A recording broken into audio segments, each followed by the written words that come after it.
So what's up, everybody? It's your boy Jonathan. I'm on my way to work as usual. And so what I wanted to talk to you about is knowing where to go and knowing what's a good investment.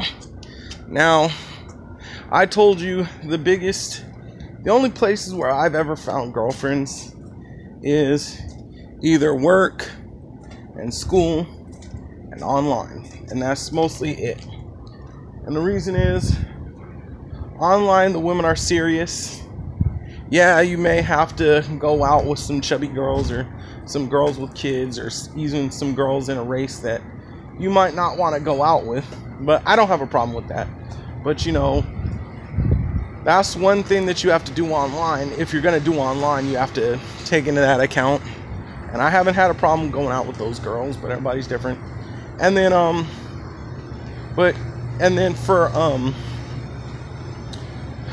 if you go to work or school, it's kind of like people are forced to be around each other, so they may not form those strong relationships with each other.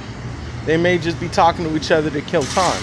And so when they don't force those strong relationships with each other, they're less likely to match block and say, oh, okay, I'm gonna protect this girl from this guy because I have an emotional attachment to you.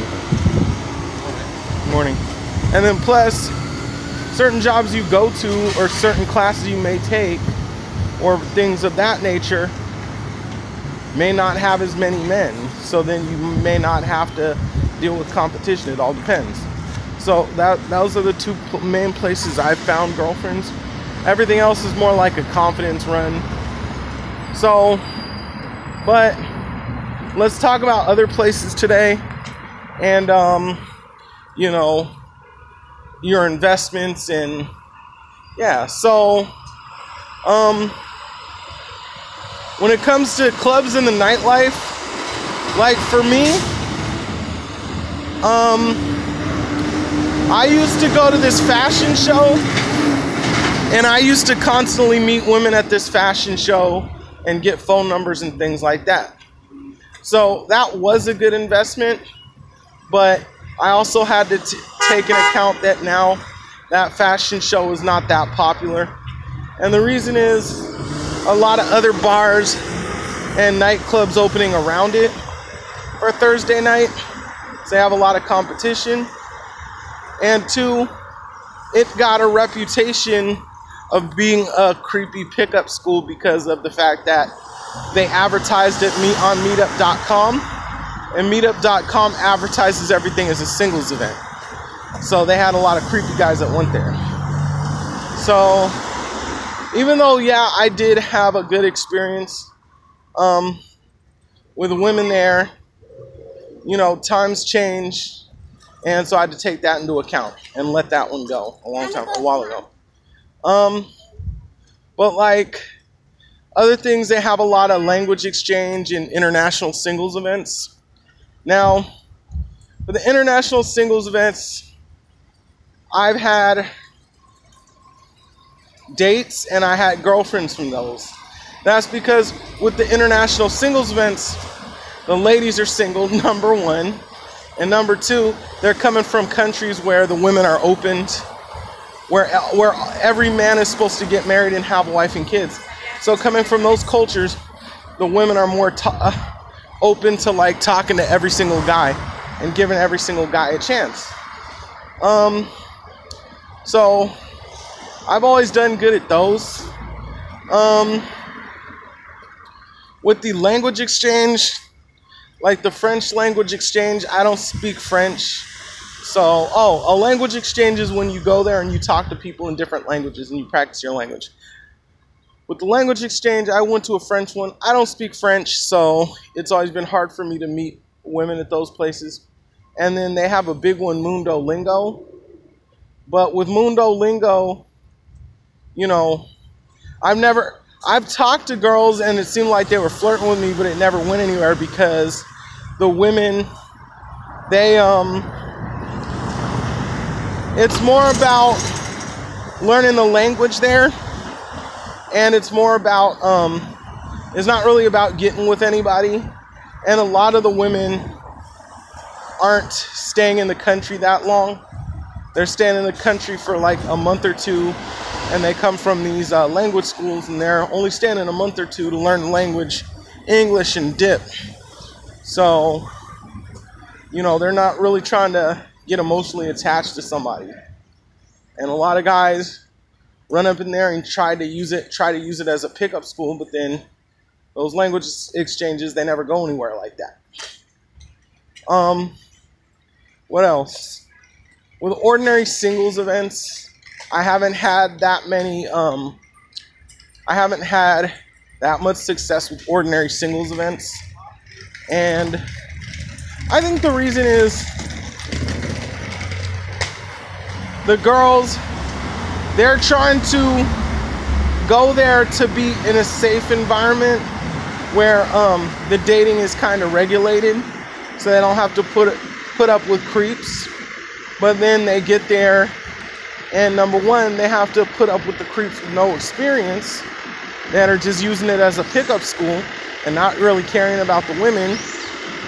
And then the other thing about those, and then the women get creeped out and they don't want to come anymore. And then those places are usually dead. They only got like one woman and like 20 dudes, you know. So those things, and the other thing is the women's defenses are on high because, you know, it's a place with a lot of men hitting on her, so her defenses are going to be high. So that's another thing you have to think about with those singles events. Now with nightclubs,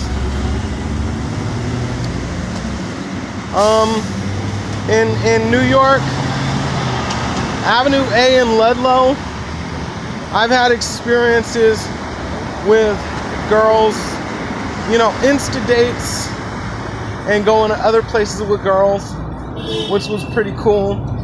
And I've had instances with girls wanting to take me home, which is cool. Well, okay, so the point I'm trying to make, right, is that you got to look at these places and you have to like, those are some examples, okay? So you got to look at these places that you go and where you're going and what you're doing. And you have to kind of look at the past experiences and then weigh whether or not you want to go. Like all my, I told you places that worked out for me and places that didn't work out for me. So you have to like gauge that and weigh those experiences and then not be getting blinded by the booty and going to the same place and doing the same thing and hitting your head against the wall, but focusing on the places, like give a place a chance for like maybe, I don't know, a month. If the place sucks after a month and you haven't gotten anywhere after a month, chances are you're not gonna get anywhere. And you gotta look at it like that. Because a lot of places have honeymoon periods where you come in fresh and new, and then the girls will talk to you just because it's the honeymoon period, you know. So you have to take that into account. But if a place doesn't have no honeymoon period, but there's a lot of girls there, it's kind of like you're gonna get blinded by the booty and try. You're gonna try hard. Try too hard, you know what I'm saying? If it has a honeymoon period, sometimes that'll go all the way out and fulfill itself, and then something cool will happen one day, and sometimes it won't, and it'll just be a honeymoon period. So you have to gauge that, you know. There's a lot of things you have to look at, take into account. So that's my advice for today. Just go out, explore things, and start gauging, start looking at your options, start you know, looking at your investments and seeing, you know, what's gonna pan out and what isn't, and it'll save you a lot of time. All right, this is your boy Jonathan. I'm out, y'all. Peace.